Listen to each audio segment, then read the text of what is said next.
loyal to his team that he grew up watching. Oh, well, then don't throw its first pitch with the Nationals. Just say I'm loyal to the White Sox and I'm not going to throw its first pitch. Or adopt the Nationals as your National League team. But don't wear a White Sox hat. They called it a strike even though it was 20 feet high. They did? What did Rush Limbaugh call it? Ladies and gentlemen. Yeah, my friend. Obama screwed up the brackets too. He had a rough time with the brackets. Yeah, healthcare, brackets, White Sox hat. He goes into the press box after his first pitch and he sits down with our good friend Rob Dibble, and Dib starts to ask him some questions about his loyalty to the White Sox and his favorite player growing up as a White Sox fan. We do have to call you out on something, though. What's that? We said earlier you can take the president out of Chicago, but you can't take Chicago out of it. You had to pull the Sox cap out, did you? Listen, I want the Nats to do well. I love them. It's great for the city, but I'm a Southside kid, and I've got to make sure that Jerry Reinsdorf doesn't get too angry with me. And having played with the White Sox for a short time, I know how the Cubs fans and the White Sox fans go back and forth. Who's one of your favorite White Sox players growing up? I thought that, the truth is that a lot of the Cubs I like too, but I did not become a Sox fan until I moved to Chicago, because I was growing up in Hawaii, and so I ended up actually being an Oakland A's fan. But when I moved to Chicago, I was living close to what was then Kaminsky Park, right? And went to a couple games and just fell in love. And the nice thing about the Sox is it's real blue-collar baseball. Right.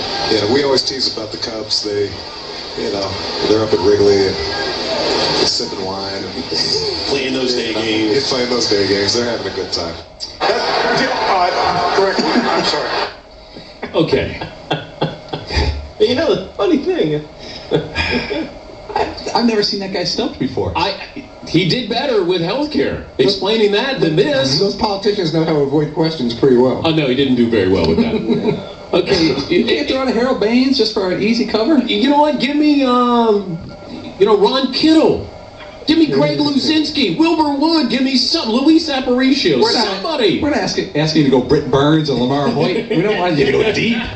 Salome Barojas. We don't need that. Vance Law, come on, help a brother out. If you're going to wear the hat, then you got to know at least, Dick Allen, give me somebody there, President. Somebody. Bo Jackson even played for the Sox. Anybody, yeah, Fritzy. Now, if you're a producer or someone, hanging out over there, do you get a little sticky note or something, try to pass him a little note? Help the President of the United States. Give him a little cheat sheet there. A little post-it that you're going to slip to him? This just into the Dan Pat show. Dibble's been deported. They got rid of Dibble. They sent him back. Do you think that after they went to commercial break... By the way, Bob Carpenter was doing the play-by-play with Dibs. He was the other voice in there. Do you think somebody may have pulled him aside saying, just don't do that again, okay? That's not the toughest question. Your favorite player growing up. And then you go and say, I can't think of one White Sox player. I was a Cubs fan, too. But actually, in Hawaii, I was an Oakland A's fan. And if I'm Dibs, I would have said, okay, back to my question. Your favorite White Sox growing up is? Press the issue. Yeah, I would have to. Let me go back to my original question, Mr. President. Isn't it funny that Dibble, who's notorious for asking about one question a show during the years that he worked with you, asked the question that stumps President Obama? And then he called it Kaminsky. Is that a combination of Comiskey and Mike Jaminski? It's going to be Kaminsky? Come on, Prez. Trying to give you the benefit of the doubt. Yes, we can criticize President Bush for trading Sammy Sosa. Fritzy. Would you have bailed the president out there and just started naming a few guys? Well, you must have liked George Order and Chet Lemon, right, President? I would have. Yeah, I would have said. I would have had to have said something that would have helped him out there. Yeah, Tony La Russa, those teams, they were great. Harold Baines. Oh yeah, I really loved Harold Baines. One of my favorite. How about Ron Kittle? Love Ron Kittle. Yeah, I would have tried to help him out.